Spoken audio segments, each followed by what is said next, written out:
Hello and welcome back. It's been a little while since I have been here, since I've been on the podcast, since I've been on the channel. But I'm back, baby. I'm back. The first episode back I wanted to do was a little bit of an explanation as to why I ghosted you for the last year or so with the podcast. We did 2 seasons, had a long break, and I just kind of wanted to explain what had been happening, what I've been up to, and where things have been going and what's been happening, and where we are today with the Anti-Hustle Club. So let's get into it. So for those of you that don't know, my name's Lindsay. I am primarily a life coach, and I work with corporate millennials who are feeling stressed out and overwhelmed, and help them take away some of that stress and really build the best life that they can for themselves. A lot of time in the corporate world, we are taught that success means climbing the career ladder, working our way through a business, hitting all these deadlines, doing all these things, and it becomes our whole identity. And what I try to do with Goal Digger is help people realize that they are a whole person and they are more than just work, because we need to find more of that work-life balance, that elusive work-life balance. So that's what I do with Goal Digger coaching.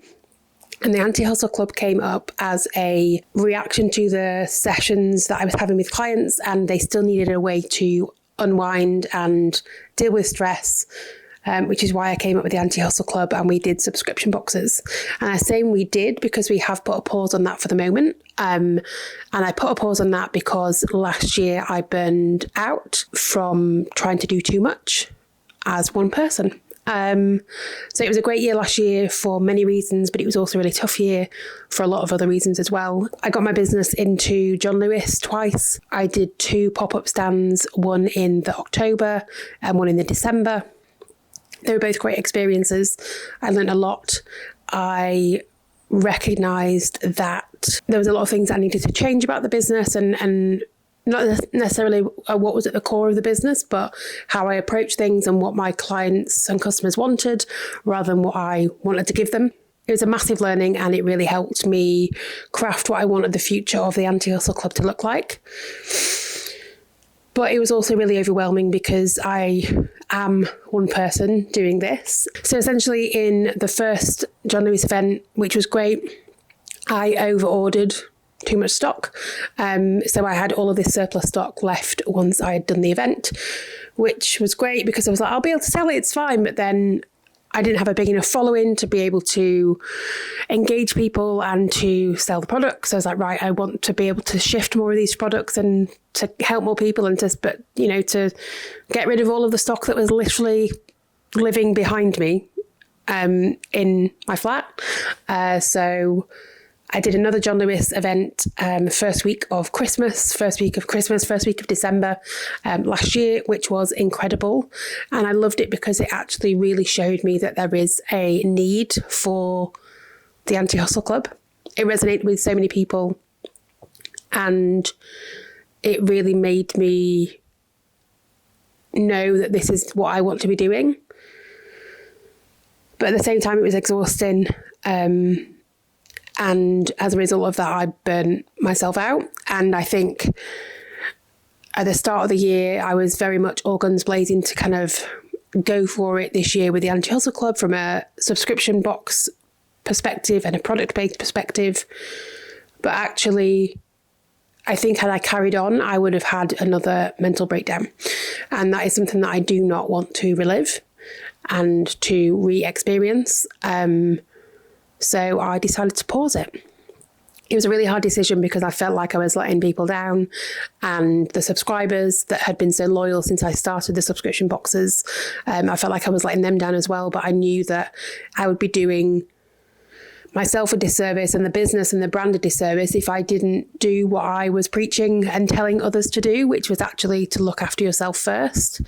And it comes back to that analogy of if you were in a plane and there was an issue and an emergency and the oxygen mask came down and you had to put an oxygen mask on your face, the instructions are always put your own life mask on first before helping others. And that is because it is logical to make sure that you are able to help other people by making sure that you have oxygen and can breathe so you can help more people. If you didn't do that, you'd probably fall down dead and you wouldn't be able to help others. It makes perfect sense when we are in the air at 50,000 feet, but it seems that when we have our feet on the ground, that concept is hard to recognise and to get on board with. But yeah, that's exactly what was happening. I was happy to look after others, but as a result, I was not looking after myself. So I put a pause on the Anti-Hustle Club as a brand back in February, March time. Like, my family had told me for a few weeks and my partner had told me, well, my partner's just supportive, so he doesn't tell me what to do, but he'll be like, I'll help you whatever you need. But my parents especially were like, you need to stop it. It's not right. And also it wasn't making any money. I'll be transparent with you. It wasn't like I was giving something up that was actually bringing income. It was draining myself physically, mentally, and also from a monetary perspective as well. So it didn't make business sense and it didn't make sense for my mental health either to continue right now. So then for the last few months, I have spent some time just actually recovering from burnout, which was hard. Worked with my psychologist again. I have done a lot of work with her and just tried to get back to a normal level of Lindsay. And it's a really hard balance, right? Because I have so much ambition and dreams for what I want to do with the Anti-Hustle Club going forward.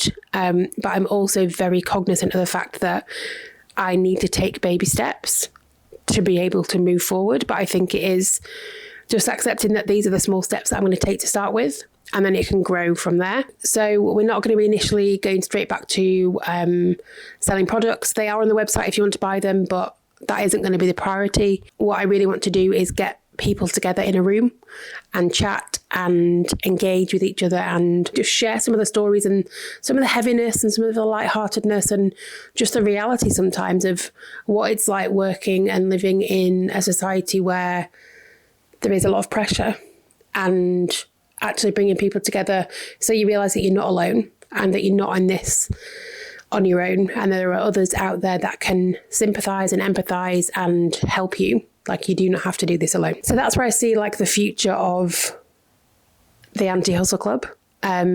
Also much more of a connection between the Anti-Hustle Club and my other business, Gold Digger Coaching. When I started the Anti-Hustle Club, it felt like I had to keep things very separate, but actually they do work very well together. So there's going to be a lot more crossover. Now, I am Gold Digger Coaching and I am the Anti-Hustle Club, so I'm both. So we're going to talk about both and we're going to share both, because whether it is coming to a meetup with the Anti-Hustle Club and maybe a walk and talk and a coffee on a Sunday afternoon, that is something that helps you, or whether or not it is coming into one of my coaching programs, if that helps you, or if you want to do one-to-one coaching, if that helps you, or if you just want to follow on social media or listen to the podcast or watch the YouTube channel, they're all different areas that can help you at different stages and meet you where you're at, essentially. So that is the plan. Okay, that's enough explanation of what's been happening. I hope that clears things up. I don't know if there was much confusion, but I wanted to get it out there and just explain where I'd been, what had happened, and I guess what the next steps are. So for the podcast and the channel, there will be solo episodes like this, which I'm going to share tips and tricks and insights. And then I'm also going to be doing the interview podcast. So I'm going to be getting on some incredible humans to talk to and discuss what hustle culture means to them, how it can affect people, what are the positives of hustle culture, how can we navigate it, and just have a conversation really with these people. So I'm excited to welcome on some incredible guests in the next few weeks, and I'll be sharing these on a weekly basis, I think, going forward. So the first thing I want to talk about in this solo episode is the Sunday Scaries. Now, you might have experienced them at some point in your life. You might experience them every Sunday. It wouldn't surprise me if a lot of you did, because the research out there is saying that at least 70% of people in the UK have experienced the Sunday Scaries at some point in their lives. What are the Sunday Scaries? Well, essentially, in technical terms, it is an anticipatory form of anxiety because you are anticipating the week ahead and what is going to happen in that week ahead at work. And the thing is, the more time we spend worrying about the things that we cannot control in the future, worrying about meetings, worrying about how people are going to react, worrying about what they're going to say, worrying about outcomes of things that we cannot control, the worse it's going to get because we keep focusing on those things. So whilst we can't control people, and their responses to things, we can control how we act, how we take action, how we respond, how we put ourselves out there. We can control all of that. And I think especially in the corporate world, there is an assumption that you can't, like you don't have control of things. Like, you know, well, I can't control my calendar. I can't control my diary. It's your diary. Yes, you can. You might not be able to control every single part of it, but saying that you have no control over it is not true. And I think there's a lot of work that we can do to help the Sunday Scaries before we even get to Sunday. So the stuff that I'm going to talk about right now is actually things that I want you to do on a Friday before you finish for the weekend. Friday comes 4 p.m, 5 p.m, 6 p.m, 12 p.m, whenever you're logging off, shutting down the laptop, done, finished, get me to the pub, get me outside, just get me anywhere away from that laptop. And a lot of the time it'll be like, oh, I've got that to do, but it's next week's problem. That's for Lindsay next week, that's fine. And whilst that is fine, it's also going to make the anxiety worse because you didn't deal with and kind of finish things off properly on the Friday before you shut down for the weekend. So all I want you to do is just take 10 minutes before you log off for the day on a Friday, or whenever your last day of work is for the working week. And I want you to ask yourself these 3 questions. First question: what 3 things am I proud of that have happened this week? Now, they don't have to be big things. They don't have to be medium. They can be the smallest thing. But it's things that you look back at your week and you're really proud of that. And that might feel really, really uncomfortable to start with because you're like, well, I don't want to do this. This feels weird. I don't like it. I'm not proud of anything this week. I would implore you to really take a look at your calendar, take a look in your phone, look at pictures, look at messages, look at emails, what's happened this week that you are proud of, and note down those 3 things. And the reason that I want you to do that is because our brains naturally don't look for the positives. They're always trying to think about keeping us safe, and it's not always trained to think about the good things. We're like, right, it's finished, on to the next.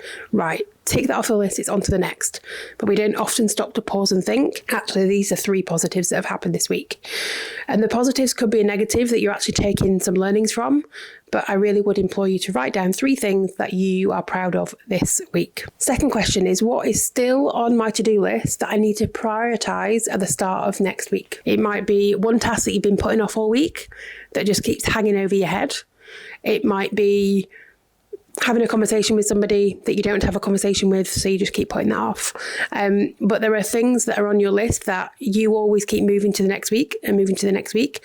And there is some fear or some dread that is stopping you from taking those actions. So actually, let's start to get some of those things off your list and accept the fact that you might not have been able to do everything that you needed to do that week. But it's okay because you're going to prioritise it in that first couple of days back to make sure that it's off your list and it's done. By having that plan in place, you're going into that week with the intention of, this is what I'm going to do, which is going to really help you just to know what is going to happen in the week ahead. When I spoke before about the reality of Sunday Scaries, about that anticipatory anxiety, if you're anticipating something that hasn't happened or you don't know what's going to happen, then if you take time to plan in what you want to happen, that's going to help reduce that anxiety. Okay, and then the third and final question I want you to ask yourself on a Friday before you finish work is, what is the number 1 priority for next week? And the reason I want you to answer that question is that so often we get swept up in everything else that needs to happen. We get stuck in the weeds of our to-do lists and the things that we're gonna, that we find easy to do, and we do those first, but they're not necessarily the things that need to happen. So if by the end of next week, you had done nothing else, but you had got one thing done, what is your priority? And then by answering those 3 questions, you have got essentially a really loose plan of what is going to happen for the week ahead. So it should help be able to bring down that anxiety, those Sunday scaries, a couple of notches for you to be able to go into the week ahead thinking, okay, I've got a little bit of a plan now. Now, on a Sunday, you're starting to get the Sunday scaries, they're kicking in. You've maybe gone out for brunch in the morning and then you just kind of feel that rumbling of the eternal dread of doom in the pit of your stomach, like, oh God, back to work tomorrow. I don't want to deal with this. I don't want to go into work and speak to colleagues I don't want to speak to and do this work that I don't want to do. If you're feeling that all the time, I would definitely ask yourself if that is a job that you want to be in. But that is for another podcast. But what I want to introduce, and something that I actually spoke about with some of my clients in my group coaching program that I do yesterday, and it's something I want to launch with you guys as well, is the concept of CEO Sunday. So CEO Sunday is my new thing. I thought of it last week. I'm sure other people probably do this already, but it's new to me, so I'm going to share it with you. So sometimes I think that we forget we actually have control of our own lives, and we often forget that, oh, we are actually in charge of this. Like, as an adult, it's hard to think that we are adults. Adulting is hard. But actually recognising that you are the CEO of your own life can definitely help when it comes to thinking about things in a different way. Now, when I say CEO of your own life, it makes me feel very like cheesy and American and like, oh my God, you are the CEO of your own life. But there is method to my madness, so stick with me. So the idea is with CEO Sundays is taking around 30 minutes of your day, whether that is in the morning or in the evening, whenever you feel like this is the right time for you, and taking a step back and looking at your life as though you were the CEO of it. So you are taking yourself out of the situation. You are looking at the lay of the land to figure out what is working, what isn't, what is missing, what isn't, what you want to do more of, what you want to do less of, and really planning out your schedule of what that looks like. So it's taking your work to-do list and it's looking at what are the things that I actually need to get done this week. Is that realistic that I can get all those things done? Is it feasible? Do I need support from anybody? Once you've got that kind of work schedule in place, it's then making sure that you've got other things in your diary that are not work. So it's about, have you got your gym session scheduled in, or have you scheduled to go out for a run? Or are you doing a yoga class? Or are you reading a new book? Like, have you scheduled those things in your diary? And the reason I'm saying schedule them in is that if you don't schedule it in, it's not going to happen. We get caught up with everything else in life. And if you've not got it in your diary and you don't plan for it to happen, then it's very unlikely that it is going to happen. I love the idea of the CEO Sunday because it really gives you a chance to be a bit more objective and looking at your calendar and your week as though you were looking at somebody else and being like, actually, does that work? Does that need to be a 2-hour meeting or could it be 30 minutes? Does it actually need to be a meeting or could it be an email? Like, it's playing devil's advocate with your calendar and then making sure that your calendar is working for you and that you are not working for your calendar, because it's easy to get swept up in everything else that other people want, but you suddenly forget about the important things that you want. Another thing that I would definitely encourage you to do is plan in your downtime, plan in the time that you are doing nothing, and schedule that in like you were scheduling a really important meeting in, because scheduling that downtime is going to help you rest, recover from your grueling week. And I would definitely recommend including that. Also, being okay with the fact that things change and things move. And whilst you've got this plan in place, as a CEO, you understand that things are going to need to be a little bit fluid, be a little bit flexible. And just if something needs to move or other things arise, it's been able to take a step out and just look at things objectively and be like, okay, that's fine. That needs to move. No worries, we can fit it in here. Or actually, realistically, I can't do that until next week. So it's just giving you the opportunity to kind of step out, look at things objectively, and then make a plan for your week ahead as the CEO of your own life. The final thing that I want to cover before I go is talking about your lunch breaks.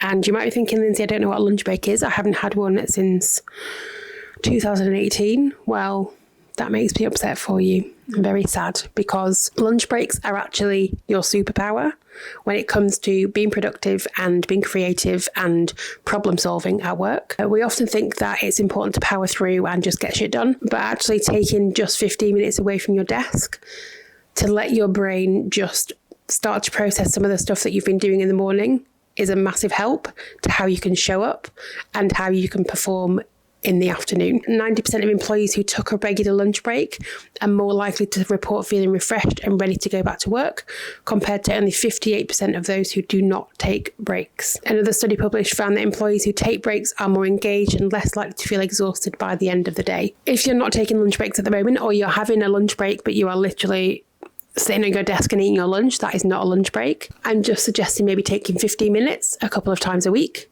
to be able to take a step away from your day, sit down, have your lunch, take a moment to be really mindful and actually take in and understand and look at what you're eating, take in your surroundings, hear what you hear, see what you see, feel what you feel, and really just try to connect for a few moments with the fact that you are away from your desk, you're away from all of that scenario and situation that you've been working on all morning and there's things happening. But just taking that breather and that breath of fresh air will make the absolute world of difference. It's also just giving yourself a little bit of perspective with the fact that the stuff that you're working on, whilst important, isn't necessarily a life or death situation. If you take 15, 20 minutes away from your desk to have a lunch break that is not in front of a screen, that's going to be okay. And you might be thinking, Lindsay, that is not how the culture works in corporate, especially in London. I know that. And it's hard to be the one that is doing things differently. But if you don't do things differently, things aren't going to change. And things need to change because there is an increasingly, overwhelmingly alarming number of people who are suffering from burnout, stress and overwhelm in the corporate world. And that is why things like the Anti-Hustle Club exist. So do me a favour, get involved with the Love Your Lunch Break campaign that I launched at the beginning of July. It's a nice, easy way for you to get involved. I've created a little flyer where you can print off and you can do tick boxes of how many lunch breaks you had across the week, just to help you gauge what's working, what isn't. Again, you can take a step back when you look at your CEO Sunday and say what worked, what didn't, how many lunch breaks did I manage to have, how much time away from my desk did I manage to get, and yeah, get involved. You can find it on my Instagram channel, on TikTok. I will put it in the show notes as well for the podcast and the channel. But yeah, have a look and get involved to encourage you to love your lunch break a little bit more. Okay, I'm going to run. I'm going to go get some breakfast, go get some coffee, and I'm actually recording another podcast this afternoon. So it's podcast central today. But thank you so much for being here. Thank you for listening, watching, and getting involved. And I will speak to you all very soon. Bye.